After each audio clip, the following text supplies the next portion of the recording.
नमस्कार दोस्तों। आज की कहानी है नारियल का जन्म कैसे हुआ।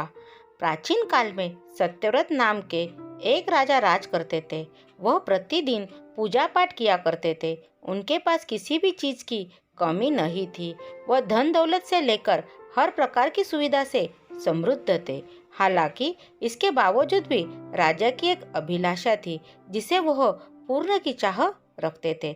दरअसल राजा सत्यव्रत को किसी प्रकार से स्वर्गलोक जाने की इच्छा थी।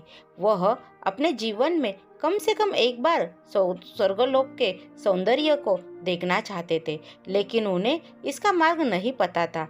इधर दूसरी तरफ ऋषि विश्वामित्र अपनी तपस्या के लिए घर से बाहर निकले। चलते चलते वह अपनी कुटिया से काफी आगे चले गए थे। काफी समय बीत गया लेकिन वो नहीं लौटे। इस कारण उनका परिवार भूख और प्यास से तड़प रहा था। राजा सत्यव्रत को जब पता चला कि उन्हें एक ने ऋषि विश्वामित्र के परिवार के पालन पोषण की जिम्मेदारी ले ली। कुछ समय बाद जब मुनिवर लौटे तो वे अपने परिवार को कुशल देख काफी प्रसन्न हुए। उन्होंने पूछा कि उनकी अनुपस्थिति में किसने इनकी देखभाल की। इस पर ऋषि के परिवार वालों ने बताया कि राजा ने उनका पालन पोषण की जिम्मेदारी उठाई थी। यह सुनकर ऋषि विश्वामित्र तुरंत राजमहल पहुंचे और राजा से मुलाकात की। वहां पहुंचकर उन्होंने सबसे पहले महाराज को धन्यवाद कहा। इस पर राजा ने ऋषि अपनी इच्छा पूर्ण होने का आशीर्वाद मांगा। राजा की बात सुनकर ऋषि विश्वामित्र ने कहा, बोलिए महाराज, आपको क्या वरदान चाहिए।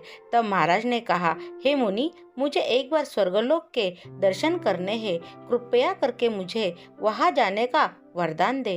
राजा की प्रार्थना सुनकर ऋषि विश्वामित्र ने एक ऐसा रास्ता बनाया जो स्वर्गलोक की ओर जाता था। यह देख राजा सत्यव्रत बहुत खुश हुए। वह तुरंत उस रास्ते पर चल पड़े और स्वर्गलोक पहुंच गए। वहां पहुंचते ही इंद्रदेव ने उन्हें नीचे धक्का दे दिया, जिसके कारण वो सीधे धरती पर जा गिरे। राजा सत्यव्रत ने तुरंत सारी घटना ऋषि विश्वामित्र को बताई।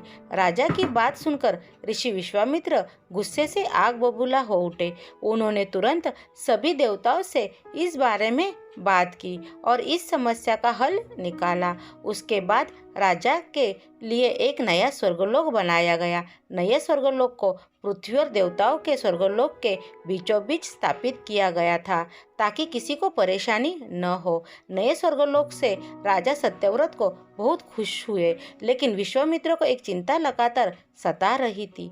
उन्हें डर था कि नया स्वर्गलोक कहीं जोरदार हवा के कारण गिर न पड़े। अगर ऐसा होगा तो राजा सत्यव्रत दोबारा से धरती पर जा गिरेंगे।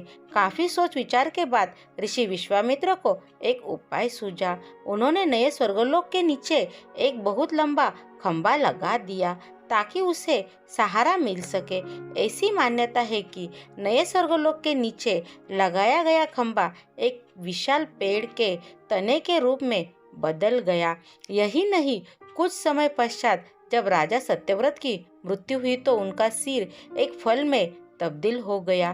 तभी से इस खंबे को नारियल का पेड़ कहा जाने लगा, जबकि राजा का सिर नारियल के रूप में जाना गया। यही कारण है कि नारियल का पेड़ इतना लंबा होता है।